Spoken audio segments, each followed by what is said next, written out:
Assalamualaikum warahmatullahi wabarakatuh. Sampai jumpa lagi di mata kuliah jaringan komputer ya.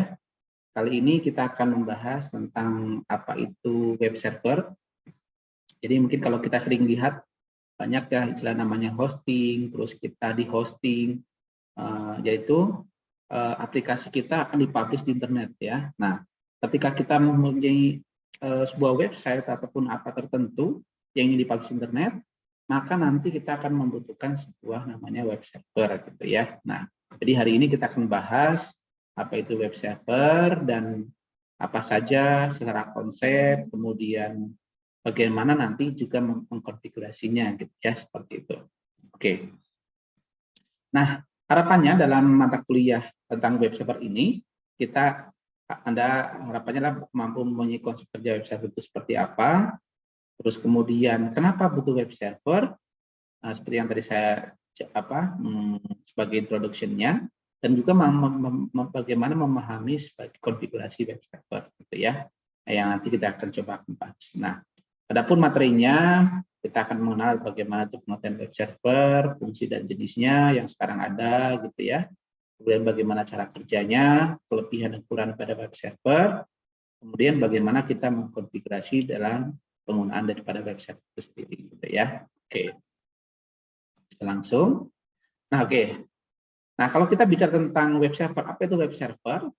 Dia merupakan perangkat lunak ya, software yang dalam server yang berfungsi untuk menerima permintaan atau request. Itu ya, kalau kita lihat dari gambar di sini, ada sebuah klien yang merequest lewat media internet, ya, yang nanti ini sebagai website nanti melayani ya, pakai itu web page, grafik ataupun server yang secara dinamis gitu ya, gambar, image dan sebagainya. Nah, kemudian tentunya di sini melalui protokol HTTP karena kita menggunakan web browser gitu ya, bisa HTTP atau HTTPS. Apa sih membedakan protokol HTTP dan HTTPS? Kalau ini yang lebih secure ya, karena ini di encrypt, kalau ini masih murni gitu ya, seperti itu. Jadi di sini ada tambahan S lah, artinya secure. Yang kemudian nanti lalu merespon permintaan tersebut dalam bentuk halaman website berupa dokumen tag HTML ataupun PHP gitu ya. Jadi walaupun mungkin bisa jadi tidak hanya PHP, nanti ada Java dan sebagainya, tergantung web server apa yang kita akan aplikasikan gitu ya, masing-masing punya kelebihan dan kekurangan.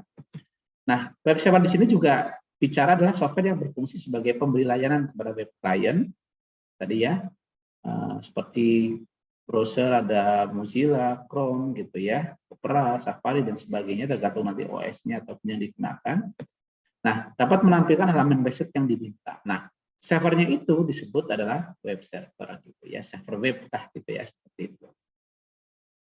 Nah, secara fungsi ya sebagai alat untuk memproses berbagai berkas yang diminta oleh klien tadi, lalu memberikan respon dalam bentuk halaman web. Nah, halaman web tersebut terdiri dari teks, gambar, dokumen dan sebagainya ya. Jadi sebagai yang melayani gitu ya, utamanya seperti itu. Nah, di mana setiap pengguna di sini membuka halaman website, maka terjadi permintaan atau request. Yang selanjutnya, apabila halaman IP atau domain website yang diminta benar, maka web server akan memberikan respon dengan menambahkan data atau file yang ada di dalam database atau website yang tergantung nanti alamat URL-nya ataupun alamat yang diminta atau dibukanya seperti itu. Oke. Nah, adapun jenis-jenisnya ya. Jadi ketika kita mengenal namanya web server itu banyak sekali jenis-jenisnya. Di antaranya adalah yang paling banyak orang menggunakan Apache ya. Nah, Apache Web Server ini berjalan daripada sistem operasi berbasis Unix atau Linux, dibuat untuk melayani aplikasi HTTPD dan seperti PHP atau POL gitu ya.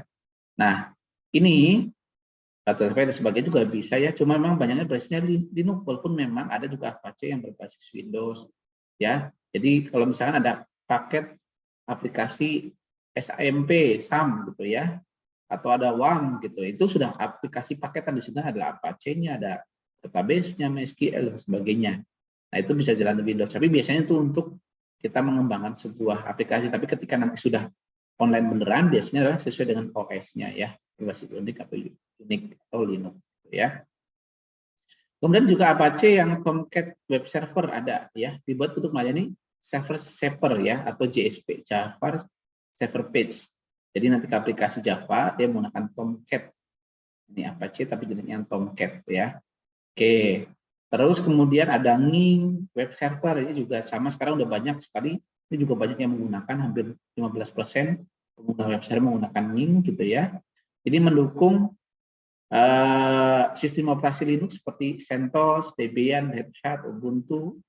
Jadi beberapa versi di Solaris Windows dan Solaris juga. Ini juga banyak, jadi banyak sekali yang menggunakan ini ya. Oke. Kemudian kalau kita ini ya, kalau di Windows itu ada namanya IS, Internet Information Server Service ya, yang dimana dia untuk program ASP, ASPX gitu ya. Nah, database-nya misalnya SQL Server ataupun yang lain, biasanya menggunakan web servernya adalah IS. Ini adalah Microsoft punya ya, Internet Information Service. Di Windows biasanya sudah ada. Jadi Anda bisa aktifkan, nanti Anda tinggal letakkan file yang dijadikan web servernya apa. Oke, kemudian ada like TPD atau web server, ini juga lumayan banyak menggunakan, bisa bersama sistem operasi Windows, Linux, dan operasi Linux lainnya. Ya, jadi banyak, cuma memang yang banyak digunakan adalah Apache biasanya, IS kalau di produk Windows, ada Ning gitu ya, yang banyak sekali. Dan banyak sekali yang lain sebetulnya, tidak harus ini. Ada juga Lightspeed, juga sama ini ya. Lightspeed ini juga ada, seperti itu. Oke.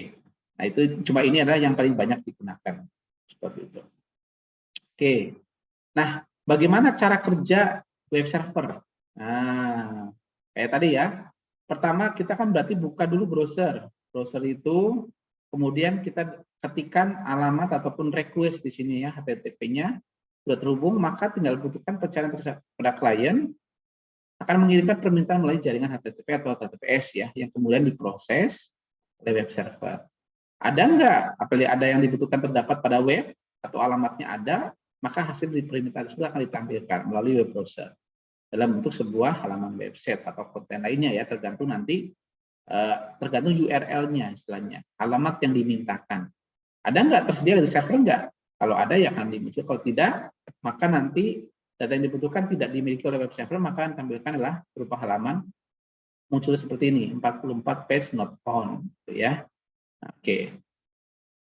Nah, kemudian apa sih komponen daripada kita bicara tentang komponen web server gitu ya? Nah, ini kita ada namanya bikin web client menggunakan browser tadi, ketika ngetikkan halaman di HTTP tadi, ya. Nah, ini yang clear SSL ini atau RSL, jadi ada yang murni yang bisa di-encrypt, kalau encrypt berarti HTTPS. Maka kalau untuk kayak perbankan yang apa website-website yang memang butuh security ya wajib harus HTTPS ya protokolnya. Kalau tidak ya takutnya data kita dicuri dan sebagainya. Keamanannya belum terjamin gitu ya. Oke. Nah, web server ini request terus respon. Jadi reply-nya apa dalam bentuk HTML, JavaScript, ViewScript dan lain-lain atau JSP dan sebagainya. Nah, web server macam-macam tadi ada Apache, ada IS, ada Netscape dan sebagainya ya. Nah, plugin-nya itu web HP-nya banyak ya. Bisa tadi ada Perl, ada C, C++, JSP dan lain-lain ya, HP dan sebagainya. Nah, untuk koneksi ke database-nya, nah ini bisa juga macam-macam, bisa menggunakan Ado, ODBC ya, connection untuk ke database-nya, gitu ya. Nah, tergantung nanti database-nya menggunakan apa, MySQL, MariaDB gitu ya, SQL atau SQLite dan sebagainya gitu ya, tergantung nanti database yang digunakan apa, seperti itu. Oke, jadi request, respon ya, tergantung nanti apa yang dimintakan. Nah, di sini macam-macam tergantung, ada .html, ada .index, ada .php dan sebagainya, tergantung hal-hal yang nanti disiapkan di servernya, seperti itu ya. Oke, kemudian ini contoh mapping URL web ya. Misalnya contohnya diminta IP-nya ini katalog, display, ASP, page 1, produk 7. Maka di sini walaupun di sini anggap aja ada firewall ini ya. Nah, ini firewall ataupun ini dari klien gitu ya, meminta masuk lewat port tertentu, kemudian web server melayani ya, tergantung ini aplikasinya apa, ambil dari database dan seterusnya. Nah, ini ada paging dan sebagainya gitu ya, tergantung nanti perintah programmingnya seperti apa gitu ya. Oke. Kemudian kita bicara tentang web server. PS web application, gitu ya. Bicara web application atau web server. Nah, web application menggunakan bahasa pemrograman, misalkan ASP, PHP, Java, .NET, Perl, C, dan sebagainya. Nah, ini aplikasi web aplikasinya ya. Sedangkan web server melayani permintaan klien dan meneruskan ke aplikasi yang sesuai selanjutnya diproses oleh aplikasi yang sesuai, misalnya tadi IIS. Jadi ini yang layaninya. Kalau ini bahasa pemrogramannya, gitu ya. Nah, cuma bahasa pemrogram ini, web server ini harus mensupport daripada web application-nya, gitu ya. Tergantung konfigurasi dan sebagainya. Tergantung kalau IIS ya biasanya untuk ASP, Apache, PHP ya. Kalau tadi misalkan Tomcat, berarti servernya adalah Java dan seterusnya. Kemudian web application tidak bisa jalan tanpa web server. Jadi ya, karena ini yang nanti akan berterjemahnya dari yang mengakses ke database dan sebagainya adalah web servernya. Sedangkan ini adalah aplikasi programmingnya, gitu ya. Web application tidak bisa jalan tanpa web server. Nah, kemudian web server bisa bekerja tanpa web application, ya. Tapi hanya bisa melayani ya web dengan konten statis. Jadi bisa nih langsung dibuka HTML-nya. Cuma ya nanti statis sifatnya, langsung tag HTML-nya saja. Karena langsung dibuka ya. Misalkan index.html itu bisa langsung dibuka tanpa harus adanya web server. Cuma itu langsung tetap lewat browser, tetapi langsung muncul gitu. Tapi tidak dinamis ya, istilahnya statis sebutnya. Tidak bisa akses database, bisa apa dan sebagainya. Oke. Kemudian ini istilah nama URL. Nah, adds file managed by a server as a unique name called URL ya, seperti itu. Nah, ini contoh. Jadi setiap file di-manage oleh server berdasarkan nama unik gitu ya untuk dipanggilnya. Tergantung alamatnya. Ini contoh misalnya ada seperti ini nih, code 80 index.html. Nah, code 80 ini ada default sebetulnya. Jadi kalau ada apa-apa ini sama aja seperti ini. Nah, jadi bisa seperti ini statis. Nah, index file call index.html web server pada C ini sama pada on discerning port pada 80. Ini jadi defaultnya 80. Jadi kalau nggak usah ketikkan 80 aja pun sama. Gitu ya. Nah, default port yang digunakan untuk internet itu adalah port 80. Kemudian URL for dynamic content. Nah, ini yang kalau konten ya ada CGI bin, ada build aplikasi ya. Jadi mengidentifikasi external file call header managed by web server, ya contoh seperti ini. Ada argumennya ada port 8000 gitu ya. Kemudian ada menggunakan aplikasi cek di dalam check-in gitu ya, add header dan sebagainya. Ini kan sudah dinamis gitu ya. Kalau ini kan langsung ke filenya seperti itu. Oke. Kemudian bagaimana kita instalasi nih? Ini sebagai gambaran ya. Contoh instalasi dan konfigurasi kemudian di Linux gitu ya. Nah, jadi nanti juga kalau ada tutorial videonya yang menggunakan web server yang versi Windows ya, yang biasanya untuk kita belajar programming dan sebagainya. Tetapi aslinya di server seperti ini installnya ya. Jadi download misalkan ya httpd tar apache dari apache Oracle-nya, kemudian diekstrak gitu ya, kemudian masukkan ke direktori kemana gitu ya, tergantung penyimpanannya, kemudian dikonfigur sampai keluar, upload lagi sampai Mac, tunggu sampai keluar prompt, terus install Apache gitu ya, sampai terinstall. Nah, terus ini susunannya direktori ya. Jadi kalau nanti lihat di dalam web server ada, kalau di Linux gitu ini ya, ada bin itu kumpulan file-file program, ada build gitu ya. Nah, ini ketika ekstrak programnya. Ada CGI bin, ini script CGI-nya. Nah, Common Gateway Interface ini ya, CGI. Ada conf tempat konfigurasi. Jadi kalau ada injection seperti ini, error, berarti nanti kalau udah muncul error person dan sebagainya disimpan di log ini. htdoc ini dokumen yang akan dipublish. Jadi kalau tadi ada htdoc itulah dokumen yang nanti akan bisa dipanggil oleh web server. Nanti naruhnya di htdoc gitu ya. Ada icon, berarti tempat gambar-gambar, ada include, berarti merupakan hasilnya library dan sebagainya. Ada library, ada log gitu ya. Ada manual page, ada manual dokumentasi, ada modul dan sebagainya. Inilah susunan direktori. Jadi sudah dikelompok-kelompokkan di dalam file web servernya. Jadi, oh lihat aplikasinya jalan apa tidak di bin gitu ya. Apache-nya di programnya di mana, exe-nya di bin. Misalkan contoh seperti itu. Kemudian ini direktori yang digunakan ya.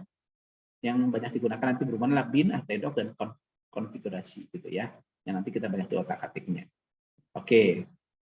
Nah, konfigurasi Apache diletakkan dalam subdirectory conf, di dalamnya adalah file httpd-conf. Ya, jadi menggunakan direktif. Nanti tinggal diedit, di kanan ataupun itu bisa pakai text editor ya. Bisa notepad ataupun apa. Kalau di Linux ya berarti menggunakan terminal atau teks gitu misalkan gitu ya. Nah, itu nanti untuk ngedit konfigurasinya seperti itu. Kemudian konfigurasi dasar nanti apa yang perlu disetting, nanti ada server root-nya. Root dari Apache-nya, foldernya mau di mana gitu ya. Kemudian listen port. Nah, listen port itu port default-nya 80. Tapi bisa jadi nanti kalau HTTPS pakai 443 misalkan ya, port 443. Ya tergantung mau digunakan apa gitu ya, seperti itu. Dokumen root, lokasi dokumen HTML-nya di mana, ada user, Apache yang akan dijelaskan sebagai user dan atau grup ini. Jadi nanti edition-nya ada user Apache-nya, group, ada server name, nama mesinnya apa, ada server admin, email address admin, ada direktur index, berarti file default yang akan dijalankan gitu ya, direktur index. File default-nya akan dilakukan apa. Oke. Bagaimana menjalankan? Cukup mengganti konfigurasi dasar dengan isian sesuai. Sudah siap untuk dijalankan dengan kemampuan dasar, yaitu bisa browse gitu ya. Cara seperti ini Apache start. Nah, ini slash to start maksudnya ya. Kemudian menghentikannya adalah Apache stop. Jadi kalau di Windows bisa nanti ada tombol ya, tinggal dibuka aplikasi apa web WAM ataupun apa, tinggal start stop gitu ya. Nah, jadi biasanya seringnya yang digunakan kalau sedang down ataupun servernya sedang itu kita restart ya, biar filenya baru dan sebagainya. Biar kencang lagi biasanya. Jadi bagaimana menjalankan, mulai start dan menghentikannya atau stop aplikasinya. Jadi menjalankan servisnya gitu ya. Oke, meletakkan dokumennya di mana? Adalah di dokumen root gitu ya. Dokumen root, di dokumen root-nya. Kemudian per user web directory menggunakan modul mod user directory. Secara default directory yang bisa di browse adalah directory yang di bawah atau home ya. Jadi nanti kan bisa jadi satu web server isinya banyak sekali web. Nah, itu usernya berbeda-beda, itu boleh seperti itu gitu ya. Jadi kan layanan disebutnya namanya sewa hosting, itu web server tapi bisa diisi oleh banyak konten atau website gitu ya, banyak user gitu nanti dalam. Nah, itu biasanya untuk sewa hosting. Nah, kemudian per user web directory, jika path yang diberikan tidak didahului dengan slash, maka diasumsikan bahwa itu adalah directory path yang relatif terhadap home directory user tertentu. Misalkan user directory adalah public HTML. Nah, gitu ya. Berarti langsung ke default. Nanti dia akan baca file utamanya apa, gitu ya, yang ada. Jadi kalau ada slash apa gitu, kadang-kadang kan langsung slash, berarti dia akan baca yang utamanya. Biasanya kalau yang akan dibaca utama adalah index.php, index.html gitu ya, home gitu ya, biasanya seperti itu yang akan otomatis dibaca. Jadi default utamanya. Oke, nah jika path diberikan dengan slash, maka directory path akan dibuat menggunakan path tersebut plus username yang ditentukan. Misalnya contoh seperti ini ya. User directory apa var html. Ini contohnya gitu ya. Namanya example.com, elbrowen. Ini biasanya kalau ada gini adalah banyak foldernya panjang gitu ya. Terus file HTML ya. Jadi var HTML elbrowen file HTML seperti itu. Nah, ini per user web directory jika sebuah path disediakan dengan asterik atau bintang, maka tersebut akan diganti dengan username yang ditentukan gitu ya. Nah, oke. Misalkan seperti ini var misalnya apa gitu yang ditentukan gitu ya. Ini ada asterik atau bintang. Oke. Nah, terus di dalam web server kita menggunakan namanya virtual host. Nah, konsep virtual host ini yang digunakan untuk server hosting yang tadi satu IP bisa digunakan oleh banyak web server atau banyak digunakan oleh domain. Jadi misalkan kita punya server satu, punya IP publik satu, tapi itu bisa ditumpangin ratusan gitu ya, hosting gitu ya. Nah, itu dengan adanya virtual host. Jadi berbasis IP, satu IP untuk tiap banyak website. Jadi ada IP base, bisa panggil IP-nya langsung muncul websitenya apa. Tapi bisa berbasis nama, bisa lebih dari satu website per IP address. Jadi ada terserah gitu ya. Biasanya kalau perusahaan-perusahaan yang besar, yang layanan besar, biasanya satu IP ya satu aplikasi ya. Tapi bisa jadi dibalik namanya banyak, tapi IP address-nya satu. Ya, itu yang biasanya digunakan oleh jasa layanan hosting yang biayanya murah biasanya. Kenapa? Karena pengguna IP lumayan ya. Satu IP-nya aja itu bisa sampai 400.000 sebulannya gitu ya. Jadi kalau Anda ingin minta IP publik untuk jadi hosting ya lumayan. Nah, mungkin pasti sewa hostingnya setahun cuma 200.000 nggak mungkin gitu ya. Nah, dalam kasus ini kita akan menggunakan name-based virtual host. Jadi, nah, bagaimana name-based virtual host ini? Jadi virtual host ini mungkin kita untuk bisa mempunyai banyak set walaupun kita banyak punya satu IP publik gitu ya. Nah, per set identik dengan satu blok directive of virtual host. Ya. Jadi virtual host itu berdasarkan apa? Nanti ada berdasarkan portnya ya. Oke, nanti kita lihat. Nah, per user home directory, nah nanti diedit HTTP konfigurasinya. Cari user directory public HTML, hapus standar crash-nya ya. Ini crash itu artinya di komen gitu ya. Hapus baris yang ada user directory disable, keluar dari HTTP konfigurasi, kemudian restart Apache-nya ya, biar per user home directory. Kalau tadi kan masih general gitu ya. Menambah usernya, berarti user add, passwordnya apa, rubah mode aksesnya home directory tersebut. Chmod berapa, misalkan 7777 gitu ya, home-nya apa, maka nanti biar bisa diakses publik gitu ya. Kemudian baru buat direktur publik HTML dalam home directory tadi, masuk ke dalam directory tersebut. Oke, nah nanti kita sambil dipraktekkan mungkin ya, jadi biar punya gambaran. Oke, nah ini contohnya ya, bagaimana penamaan base virtual host di HTTP konfigurasinya ya. Nama virtualnya misalkan port 80, virtual host port 80, server name-nya apa, misalkan www.ubpkerawang.ac.id. Server aliasnya ubpkerawang.ac.id, bintang.domain, misalkan semua misalkan bintang yang ubpkerawang.ac.id apa, harinya akan kemana gitu ya. Nah, dokumen rootnya www, domainnya apa. Saya kasih nama misalkan www/ berarti ini website UBP misalkan, ataupun apa. Nanti ada error lognya di sini. Nah, virtual host-nya, server name-nya apa, www.ubpkerawang.ac.id, dokumen rootnya ya tadi www. Kalau ada domain yang lain ini ya, nah, virtual host, ada domain yang lain. Jadi kalau orang akses itu larinya kemana? Jadi kalau misalkan contoh ini ubpkerawang.ac.id, ini paijo.com misalnya gitu ya, larinya dilariin kemana? Jadi kalau ada ngetik www.paijo.com, lariin ke folder ini. Ya, foldernya apa? Misalkan paijo.com, ini ubpkerawang.ac.id filenya gitu ya, tergantung letak di dokumen rootnya di mana. Nah, ini seperti itu. Jadi kalau nanti banyak, berarti dia bikin virtual host, port 80, namanya apa, domainnya, kalau ada yang ke domain ini, dilarikan ke folder mana. Seperti itu gitu ya. Sama error log-nya kemana. Gitu ya. Jadi kalau ada pesan, ada yang akses sebagainya, ada error log-nya. Oke, nah itu bagaimana penamaan base virtual host gitu ya. Jadi bagaimana satu IP, satu itu tapi banyak hostingnya, banyak websitenya gitu ya. Nah ini konsepnya seperti ini, menggunakan virtual host.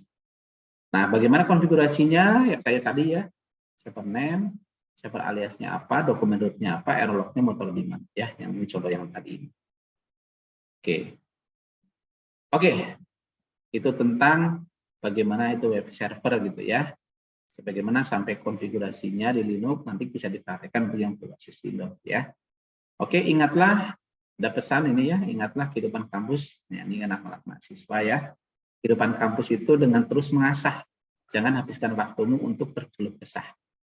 Nah, kata Najwa Shihab. Jadi terus mengasah gitu ya, belajar gitu ya. Jangan tiap hari cuma ngeluh, nggak akan dapat apa-apa. Ngeluh mah ya sebatas ngeluh saja gitu ya. Nggak akan menjadi apa-apa. Udah, kita sekolah, kita asah untuk bisa lebih baik, dapat ilmu lebih banyak. Insya Allah untuk akan bermanfaat untuk kehidupan yang akan datang. Oke, terima kasih atas ininya. Atur nuhun, sampai ketemu di praktikum selanjutnya ataupun di materi selanjutnya untuk materi-materi selanjutnya ya. Mudah-mudahan semua sukses, selamat ya. Semoga sukses dan akan banyak-banyak lagi ilmu-ilmu yang kita sharingkan gitu bersama-sama. Nuhun, wabillahi taufiq. Assalamualaikum warahmatullahi wabarakatuh.